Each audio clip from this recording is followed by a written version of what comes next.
It's not often that we get to see the face of courage in our world today, a world which is so filled with the echo chambers of propaganda and prejudice and falsehood.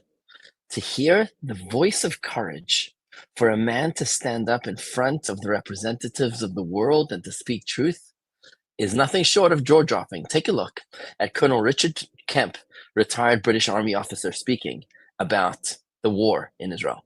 Unlawful behavior and disregard of human rights. The use of power by the Israeli army against the Palestinian demonstrators in Gaza. I give the floor to United Nations Watch.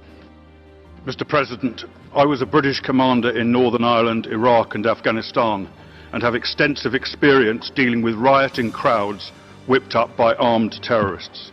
I have observed the violent demonstrations on the Gaza border many times from the front lines. Unlike you, Mr. Chairman, and your Commission who have never been there. These are outrageous efforts to break through the fence and slaughter Jewish civilians. Hamas also set out to induce the IDF to kill Gaza civilians, to instigate global condemnation of Israel.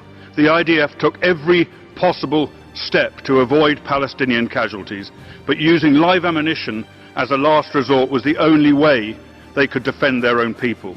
The Commission grotesquely perverts this reality. I accuse this Council of handing a deliberately biased mandate to the Commission intended to defame Israel. I accuse this Commission of misrepresenting Hamas's actions, twisting organized violence into peaceful protest. I accuse this Commission of acting as an instrument of Hamas terrorism by falsely accusing Israel of crimes against humanity, by validating terror tactics and by inciting killing and violence. I accuse this Commission of betraying the Palestinian people by failing to condemn their Hamas oppressors who, as we meet today, are firing on genuine peaceful protesters in Gaza. I accuse this Commission of wicked prejudice against the Jewish state and its army in a manner calculated to undermine its ability to defend itself. Greater violence is planned by Hamas in a few days. Violence this Council could restrain by condemning Hamas for its murderous actions and rejecting this outrageous report. I appeal to every member state to repudiate it. If you do not, you will have the blood of Palestinians and Israelis on your hands. This is the voice of courage. When you have a small minority, one person, that has the courage to stand up to the representatives of the nations of the world, that is the voice of courage. The Rebbe told Prime Minister Bibi Netanyahu 40 years ago, when he was still a young Israeli ambassador to the United Nations, when the Rebbe met him, he came to the Rebbe's shul on Simchas Torah.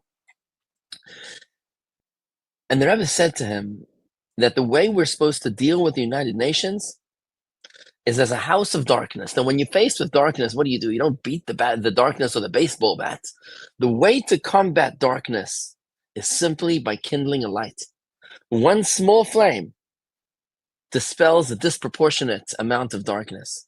A little bit of truth dispels a disproportionate amount of falsehood.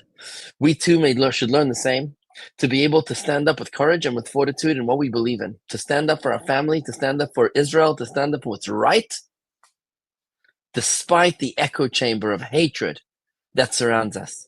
Because such is the nature of light, that a little bit of light banishes the darkness, a little bit of truth will ultimately prevail over the lies, the prejudice, the propaganda, and the falsehood.